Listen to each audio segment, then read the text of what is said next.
सभी का हमारे यूट्यूब चैनल आइडियल देव क्लासेस में स्वागत है। बच्चों, आज हम आपके लिए एडगेट अभ्यास पुस्तिका भाषा भारती के अंतर्गत सहायक वाचन का खंड 3 लेके आए। खंड 3 में क्या है, हमारा मध्य प्रदेश, और किस कक्षा के लिए, कक्षा 7वीं के लिए है, और किस वर्ष के लिए, वर्ष 2024-25। और प्रश्न क्या, ये इसको किसके द्वारा बनाया गया है, मध्य प्रदेश राज्य शिक्षा केंद्र भोपाल द्वारा बनाया गया है। और आज इस वीडियो के माध्यम से आपको अध्याय 5 से अध्याय 6 तक के प्रश्न के उत्तर बताएंगे। और बच्चों, आपको बता दें कि आपको इन प्रश्नों के उत्तर कब दे पाएंगे, इन अध्यायों के प्रश्नों के उत्तर, जब आप पाठ का सही ढंग से अध्ययन करेंगे।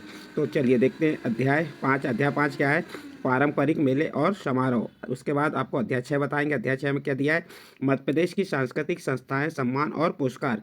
और अध्याय 7 क्या है, खेलों में मध्य प्रदेश सरकार द्वारा दिए जाने वाले पुरस्कार। ये महत्वपूर्ण चीज़ें आपको हम इस वीडियो के माध्यम से बताएंगे।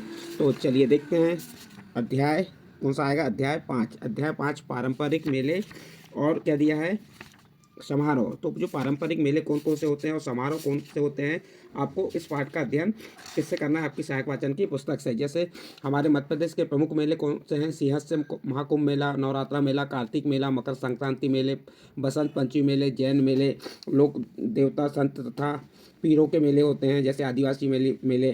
तो ये मेलों के बारे में हम पढ़ेंगे। तो इसका अध्ययन आप पुस्तक से कीजिए, जो सहायक वाचन की पुस्तक है कक्षा 7वीं की।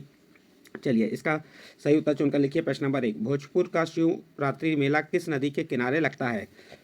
प्रश्न क्या है आपका, भोजपुर का शिवरात्रि मेला किस नदी के किनारे लगता है। भोजपुर कहाँ है, भोपाल से 28 से 30 किलोमीटर दूरी पे है। तो आप बता सकते हैं कि वहाँ पे शिवरात्रि मेला किस नदी के किनारे लगता है। तो इसका सही आंसर आ जाएगा बी नंबर, बेतवा नदी। कौन सी नदी है, बेतवा नदी। फिर नेक्स्ट प्रश्न है, मध्य प्रदेश के मेलों का गौरव खालिस्तान मेला है। देखिए बच्चों, यहाँ पे आपका प्रश्न नंबर 2 जो रिक्त स्थानों की पूर्ति कीजिए कहा है, उसमें पूछा है मध्य प्रदेश के मेलों का गौरव कौन सा मेला है। तो आप खालिस्तान बता देंगे, ग्वालियर मेला। ग्वालियर मेला मध्य प्रदेश के मेलों का गौरव कहलाने का श्रेय ग्वालियर मेले को है। यह मेला अपनी यात्रा के 100 पड़ाव पार करके अपना शताब्दी वर्ष मना चुका है। उस उपलब्धि में के लिए मेला प्रशासन शताब्दी स्तंभ स्थापित किया गया। ग्वालियर नरेश माधवराव सिंधिया ने क्षेत्रीय किसानों के अकाल से राहत दिलाने तथा अच्छे पशु दिलाने के उद्देश्य से 1905 में सागर तालाब के किनारे ग्वालियर पशु मेले से इसकी शुरुआत की थी। आज यह मध्य प्रदेश का सबसे बड़ा व्यापार मेला भी है। इसके बाद नेक्स्ट प्रश्न आता है आपका प्रश्न नंबर 3। प्रश्न नंबर 3 क्या है, कुंडेश्वर का मेला किन किन अवसरों पर लगाया जाता है। तो आप बता देंगे, ये जो कुंडेश्वर है, कुंडेश्वर कहाँ पे है, यह मेला टीकमगढ़ जिले से लगभग 5 किलोमीटर दूर कुंडेश्वर में लगता है। कौन से जिले से, जो आपका टीकमगढ़ जिला है उससे कितने किलोमीटर, 5 किलोमीटर दूर कुंडेश्वर में लगता है। और यह भगवान शंकर का विशाल मंदिर है। तो यहाँ पे पूछा है आपको, कुंडेश्वर मेला शिवरात्रि, मकर संक्रांति तथा बसंत पंचमी पर लगाया जाता है। प्रश्न क्या था, कुंडेश्वर मेला किन किन अवसरों पर लगाया जाता था। तो आप बता देंगे, कुंडेश्वर का मेला शिवरात्रि, मकर संक्रांति तथा बसंत पंचमी पर लगाया जाता है। यह मेला टीकमगढ़ जिले से 5 किलोमीटर दूर कुंडेश्वर में लगता है। यह आपका प्रश्न नंबर 3 का उत्तर कंप्लीट हुआ। इसके बाद नेक्स्ट प्रश्न है आपका प्रश्न नंबर 4, लोक रंग की विशेषताओं को अपने शब्दों में लिखिए। तो बच्चों, जो आपके लोक रंग है इसकी विशेषताओं को आप अपने शब्दों में लिख सकते हैं। जैसे इसकी विशेषताएं क्या है, पहली विशेषता, लोक रंग का आयोजन भोपाल में किया जाता है। दूसरी विशेषता, लोक रंग में शिल्पकारों को आमंत्रित किया जाता है। तीसरी विशेषता, लोक रंग की संस्कृति का भारतीय अंतरंग के रूप में भी जाना जाता है। ये आपका प्रश्न नंबर 4 का उत्तर कंप्लीट होता है। और इसके बाद नेक्स्ट अध्याय आता है आपका अध्याय 6। अध्याय 6 में क्या दिया है, मध्य प्रदेश की सांस्कृतिक संस्थाएं, सम्मान और पुरस्कार। इसमें दिया आपको सही विकल्प चुनकर लिखिए। तो चलिए प्रश्न नंबर 1 क्या कह रहा है, संस्कृति संचालनालय में शामिल है। ए नंबर कलाएं, बी नंबर खेल, सी नंबर चिकित्सा और डी नंबर छात्रवृत्ति। तो इसका सही आंसर आ जाएगा ए नंबर कलाएं। मध्य प्रदेश की संस्कृति और कलाओं के संरक्षण और प्रोत्साहन के लिए संस्कृति संचालय के स्थापित किया गया था।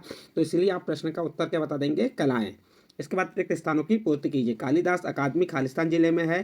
तो इसका उत्तर आ जाएगा आपका कालिदास अकादमी उज्जैन जिले में है। तो आप खालिस्तान क्या भर देंगे, उज्जैन। इसके बाद नेक्स्ट प्रश्न है आपका प्रश्न नंबर 3। प्रश्न नंबर 3 क्या है, शास्त्रीय संगीत के क्षेत्र में दिए जाने वाला राष्ट्र स्तरीय सम्मान कौन सा है। तो आप उत्तर बता देंगे, शास्त्रीय संगीत के क्षेत्र में दिए जाने वाला राष्ट्र स्तरीय सम्मान तानसेन सम्मान और कालिदास सम्मान है। यह आपका प्रश्न नंबर 3 का उत्तर कंप्लीट होता है। इसके बाद नेक्स्ट प्रश्न है आपका प्रश्न नंबर 4, मध्य प्रदेश संस्कृति परिषद क्या है एवं इसके अंतर्गत कौन कौन सी अकादमी कार्यरत हैं। तो आप उत्तर बता देंगे, मध्य प्रदेश संस्कृति परिषद स्वशासित संस्था है? इस परिषद के अंतर्गत निम्न अकादमी कार्यरत है। नंबर 1 साहित्य अकादमी, नंबर 2 कालिदास अकादमी, नंबर 3 सिंधी साहित्य अकादमी, नंबर 4 उर्दू अकादमी, नंबर 5 हिंदी ग्रंथ अकादमी और नंबर 6 वस्ताद अलाउद्दीन खान संगीत अकादमी। ये मध्य प्रदेश की क्या है, कौन कौन से मध्य प्रदेश की अकादमी के नाम हो गए। आपका प्रश्न नंबर 4 का उत्तर कंप्लीट होता है। इसके बाद आपका अध्याय 7 और आपकी जो सहायक वाचन का अंतिम अध्याय है, और ये आपकी कक्षा 7वीं सहायक वाचन खंड 3 का अंतिम अध्याय 7 है। खेलों में मध्य प्रदेश सरकार द्वारा दिए जाने वाले पुरस्कार। तो सही उत्तर चुनकर लिखिए। प्रश्न नंबर 1, 2 लाख रुपए की राशि किस पुरस्कार में दी जाती है? ए नंबर विक्रम पुरस्कार में, बी नंबर एकलव्य पुरस्कार में, सी नंबर विश्वामित्र पुरस्कार में, डी नंबर अंतर्राष्ट्रीय पुरस्कार में। तो इसका सही आंसर आ जाएगा आपका डी नंबर अंतर्राष्ट्रीय पुरस्कार। यहाँ पे आप इसे डी कर देंगे। कौन सा नंबर है आपका? डी नंबर अंतर्राष्ट्रीय पुरस्कार में 2 लाख रुपए की राशि का पुरस्कार दिया जाता है। फिर रिक्त स्थानों की पूर्ति कीजिए। प्रश्न नंबर 2, व्यक्ति को अपनी कला का प्रदर्शन पूरी मेहनत और खालिस्तान से करना चाहिए। तो इसका उत्तर में आ जाएगा, क्या आएगा? ईमानदारी। व्यक्ति को अपनी कला का प्रदर्शन पूरी मेहनत और ईमानदारी से करना चाहिए। आपका प्रश्न नंबर 2 का उत्तर कंप्लीट हुआ। इसके बाद नेक्स्ट प्रश्न है आपका प्रश्न नंबर 3, खिलाड़ियों को प्रशिक्षित करने एवं समुचित सुविधाएं उपलब्ध कराने हेतु किस विभाग की स्थापना की गई? तो आप उत्तर बता देंगे। खिलाड़ियों को प्रशिक्षित करने एवं समुचित सुविधाएं उपलब्ध कराने हेतु मध्य प्रदेश खेल एवं युवक कल्याण विभाग की स्थापना की गई। ये आपका प्रश्न नंबर 3 का उत्तर कंप्लीट हुआ। इसके बाद नेक्स्ट प्रश्न है आपका प्रश्न नंबर 4, ग्रामीण क्रीड़ा प्रतियोगिता से आप क्या समझते हैं? अपने शब्दों में लिखिए।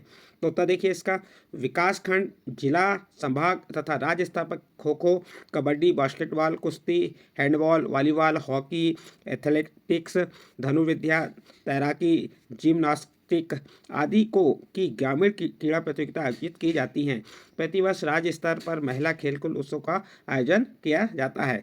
तो इस प्रकार से आप ग्रामीण क्रीड़ा प्रतियोगिता के बारे में बता सकते हैं। ये आपका प्रश्न नंबर 4 का उत्तर कंप्लीट हुआ। और इस प्रश्न के साथ ही आपकी कक्षा 7वीं सहायक वाचन खंड 3 का अध्याय, कहाँ से? अध्याय 5 से अध्याय 7 तक की प्रश्न के उत्तर आपको बताए। यदि आपको इन प्रश्नों के उत्तर अच्छे लगे हों तो आप हमारे चैनल आइडियल 2 क्लासेस को सब्सक्राइब कीजिए, लाइक कीजिए और इस वीडियो को अन्य ग्रुप में शेयर जरूर कीजिए।